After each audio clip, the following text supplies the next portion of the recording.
Welcome to Explore Parenting Growth, the channel where we help parents confidently guide their children towards success in both life and career. We bring you real conversations, proven strategies, and inspiring stories to strengthen your parenting journey. In today's episode, we're excited to have with us Bryan and Shafeah Morrison. They've navigated parenting across a large age gap with their children while building a family rooted in honesty, respect, and faith. We look forward to having the Morrisons conversation with us. We know they're going to bring us powerful insights on how they raise their ambitious children, handling challenges, and creating a strong family legacy that you guys don't want to miss out on. So, without further ado, let's get right into it. Bryan, Shafeah, thank you guys so much for being here with us this afternoon, and we are grateful to be able to have a conversation. So, how I'd like to start is just ask you guys to just tell us a little bit about your family, your professional background, so we can learn a little bit about you. Well, good afternoon to you guys. So good to be here. Thank you for inviting us. Yes, Shafia and we've been married now for 27 years, 27 and a half years. And we have three beautiful children, three boys. We tried to have girls, but just it wasn't written by the Lord. So my wife is the only queen of the house. So I have three boys, and all our boys are spread about. Our oldest is 29, Brian Caleb, and our middle son, Cameron, is 21. He's in college. And our youngest, last one at home, is Noah, who's 15 in high school. And yeah, we both work our jobs, professional career jobs. I'm a civil engineer, work in construction management, and my wife can share about what she does in the medical field. But we are glad to just be a part of this. Thank you. Yes, yes. Good afternoon. Thank you guys so much for thinking of us and welcoming us into this space. I am Shafeah Morrison. This is my handsome husband, Brian. We have been married 27 and a half years and raising three boys, three wonderful young men. And yeah, they are spread out. We'll talk more about that, and I've been a nurse practitioner now for about 18 years. I've been in the medical field over 30, and I will share more about that as we go on. So thank you so much for having us. No problem. Thank you guys. Yeah. So just want to jump into this first question. You guys had your first son, Brian Caleb, when you were still in college. And can you just share a little bit with us what that season of your life was like and how it shaped your approach to parenting and really guiding your children towards life, towards success in their life and in career? Okay. Well, I'll just answer the first part in terms of what that season was like. It was chaotic and it was scary. We were young, 22, had no idea what life was going to be about. We weren't married. We were kind of together, in and out, off and on. It was a bit of a mess, but God had some plans for us, and we just did not know what it was going to be like. So that season was very was scary and unnerving for us. As a dad, I knew what it was going to feel like, but I double that more for as Shafia is a single mom, and you should probably share about what you were feeling. Yeah, we were living away from our family in Pittsburgh, and just finishing school. I was finishing college. Brian was still had another semester to go, and Brian was born, Brian Caleb, our first son. It was definitely scary, going into the unknown, not a lot of family around, no family around, mostly our college friends and their families who became our family. It was a time of just going into the unknown. However, God did have a plan for us, but I think more importantly, we were really searching for something greater than ourselves, something that would help solidify our family. We went to various churches and visited spiritual congregations, just really trying to find out what the next step was. Being parents, do we marry? Do we stay single? So it was definitely a time of deep thought, a lot of prayer, and transitioning. Yeah. And we just really used that our experiences of what we were brought up. Shafia brought up in a two-parent home with mom and dad, and I was in a single parent home. But we definitely had a feeling that we wanted to be the best parents that we could be, given our divided circumstance and uncommitted, out of wedlock circumstance. But we knew that we wanted to have our son to have more opportunities than what we may have had coming up and so forth. And we said, well, we'll pray that we'll have a good opportunity set up for him and a stable home. And we'll be examples because we were both going to be college graduates, so we at least had that going for us, and he'll be able to see what the bar was set for him. So we just looked forward and said, This is going to be the baseline for him, and wherever we go from here, he should have an example of the success." Gotcha. Thank you guys. That's great. I appreciate you guys having courage and the strength that you had to go forward to make sure that your son had the best starting off the family. So, I just want to ask both of you have strong professional backgrounds. So, how did your own careers and commitment to education influence your children's outlook? Yeah, I'll answer that. Growing up for me in a home, my dad taught us a lot about our history and success and family. It was important for him that we learn a lot of our own history at home, our African American history at home. He does have a degree now from Temple University in Africana Studies. From the age of 5 for me, or 3, I remember reading early. And, that was important for me to really pour into our children that education is something that you really work hard for. And my dad has this saying, they can take your money and your honey, but they can never take your education from you. So Eh, and professional, just self-advocation and teaching our children when they enter high school, probably, that no longer would we step in every situation, that we taught them to speak up for themselves, to advocate for themselves. Is something seemed off, to approach the professor, to ask questions. Just even being an instructor full time at Rutgers University for 8 years, I appreciated the students that would come to me and question that answer on the exam that they felt like they should have gotten right. And just giving them those examples of advocating for yourself, asking questions, just not taking for face value what people are saying to you. Sometimes it's true, sometimes it's half true, sometimes it's not true at all. So that was really important for me to carry on to my family, as far as you don't get a grade, you earn a grade. So that was important for yeah. me. Well, Shafia really led the way in that regard.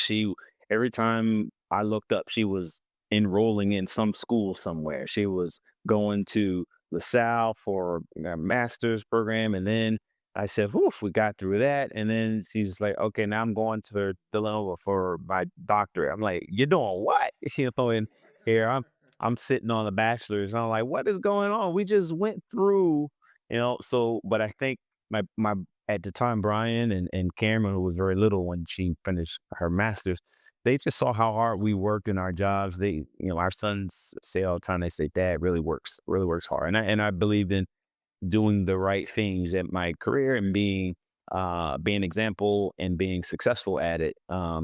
Because I'm working not just for people, but I'm working for the Lord. I'm working for my reputation, my name, my image. So we told our boys that even when you're in school, you're representing us and what you do. So there's no excuse for not doing your best. You may not always have the best results of what you want, but you're going to give your best. And there's just no exceptions to that because we do it, we've done it, and we're doing it. And that was the example that we try to set for 'em. So they saw the example and said, well, we can't come in, half stepping. Whereas mom and dad won't go for that.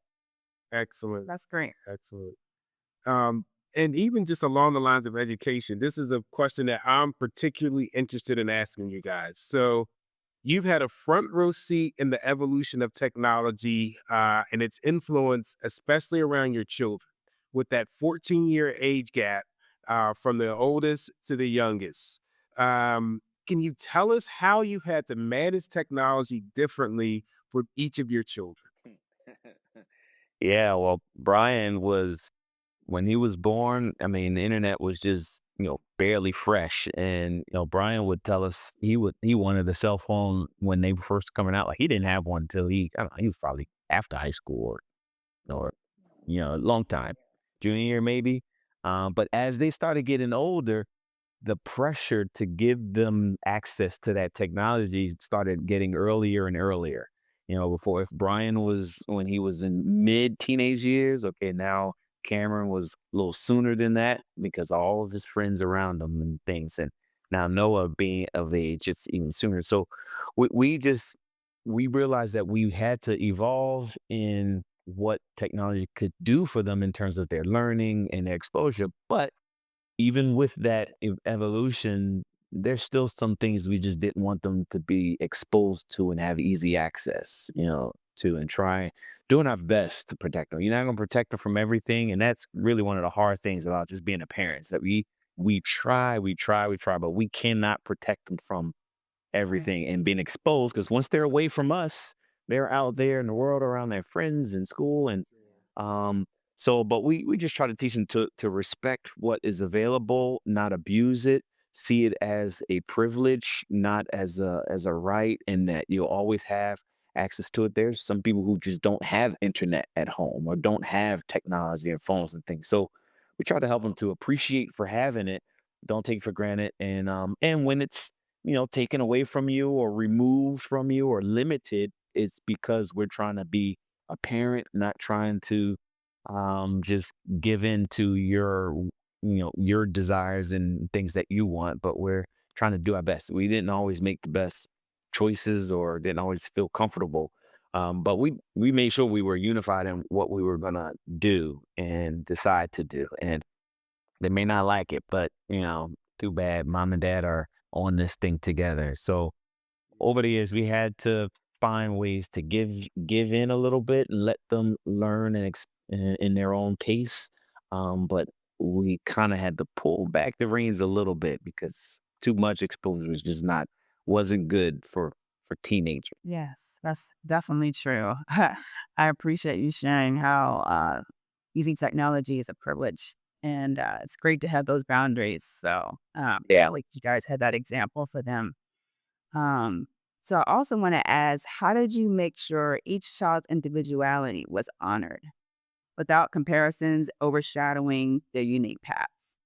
Yeah, yeah, that's a great, great question. And I think what helped for us was the first thing was the age difference and being able to honor each child individually where they were. So, for example, we had one going to high school, we had one going to elementary school, and then we had one just being born.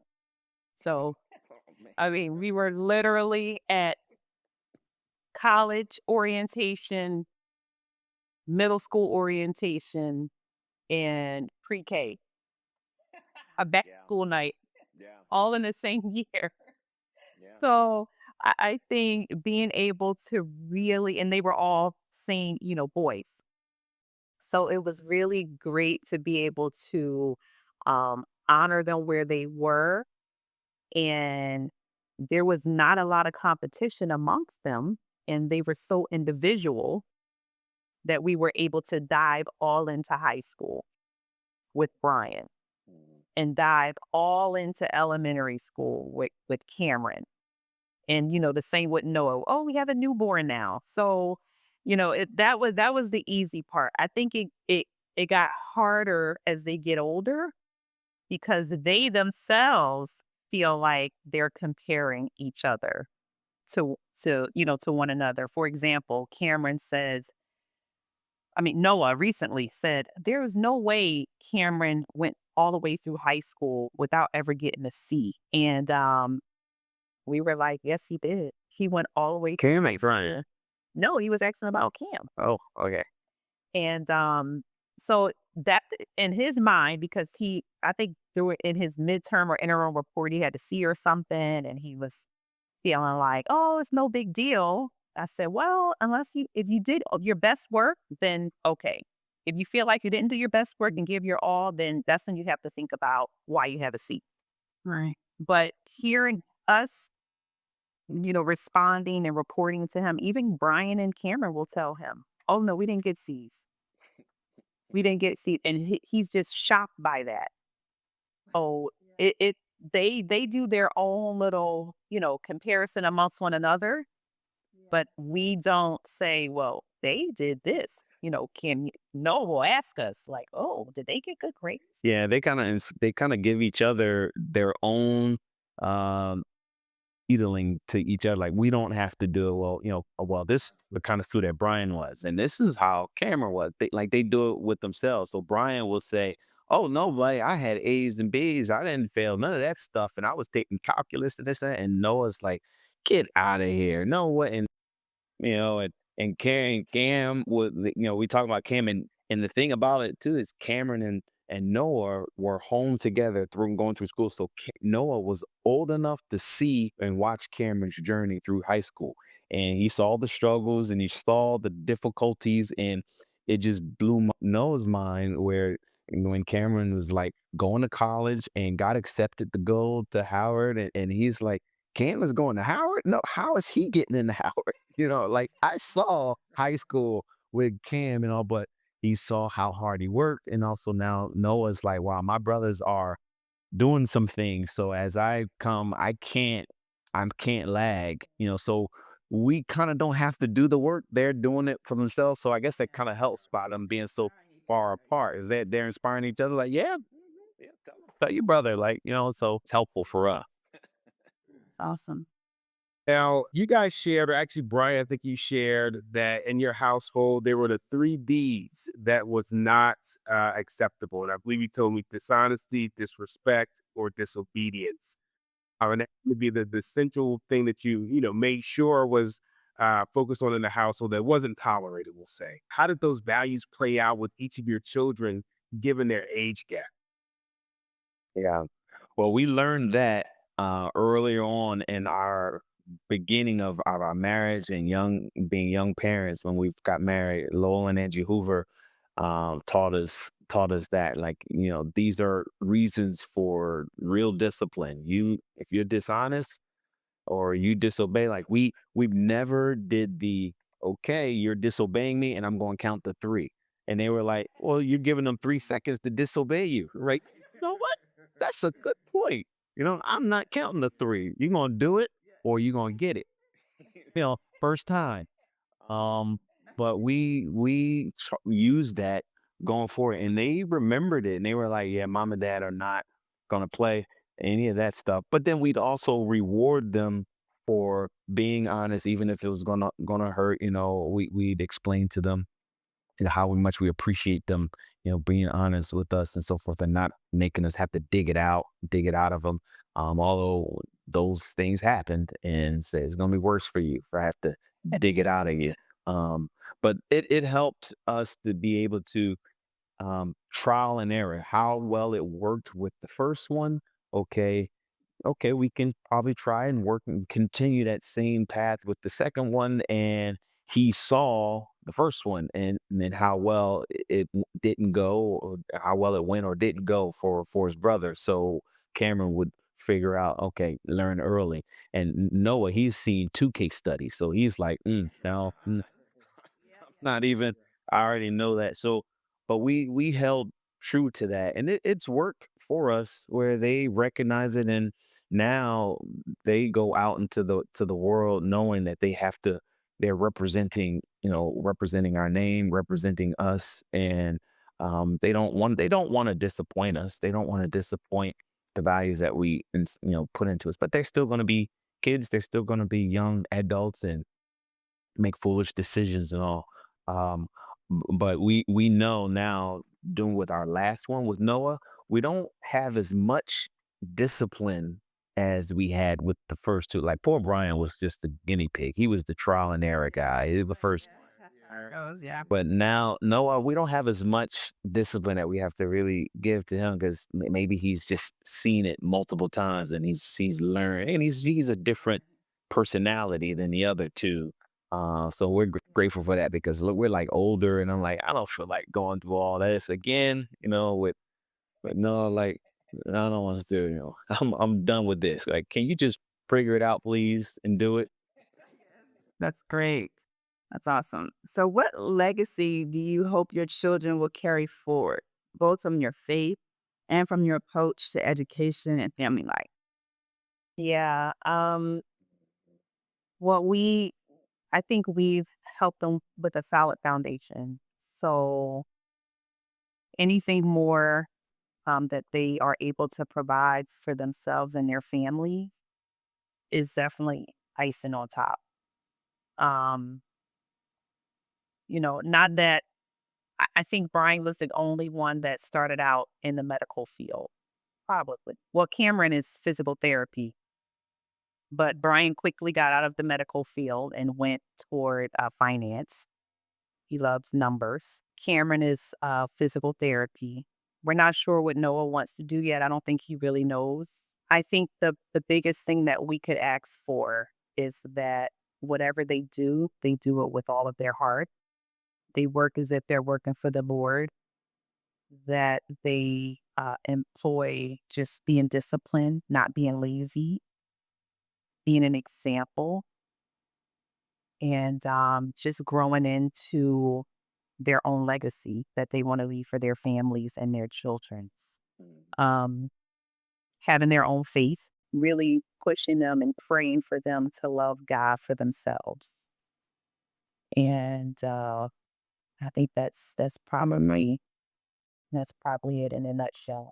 Yeah, I would certainly say we want them to be great contributors to society as they get older. You can pick your area of discipline that you want to go into, your area of study and what you wish to work in. But whatever you do, treat it as just that's just the starting point. You can build up from there. You don't have to stay in that market or that area where you are, but you can use that as a stepping stone to continue advancing and moving forward because your interests may change.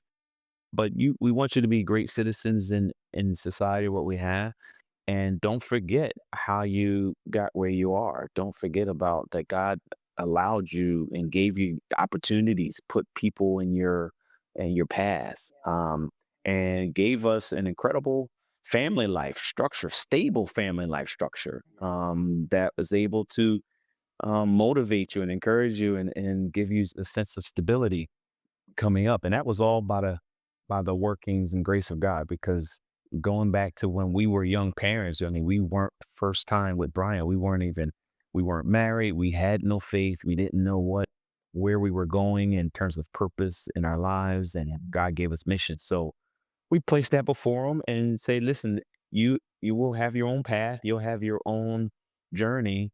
But yet don't ignore the fact that this is real and this is important to our family, that we stay stable, we stay committed to the Lord, and he will make your path straight if you just try to love him the best you can, and but you will contribute to society. You will be involved with social things. Be aware of what's going on in the world around you, and have opinions about it, and contribute in that regard. Don't just turn it off. We know it can be frustrating and challenging, but have an educated opinion, not just you know your own opinion, but educated opinion. That's great. Well, Bryan and Shafeah, we greatly enjoyed the conversation. Thank you so much, not just for your time, but thank you for your wisdom, your Yes. honesty, your vulnerability. We greatly appreciate it, and we will definitely have to do this again in the future. I hope everyone else enjoyed this conversation. And like we always say, parenting is a journey. Explore your growth. Thank you.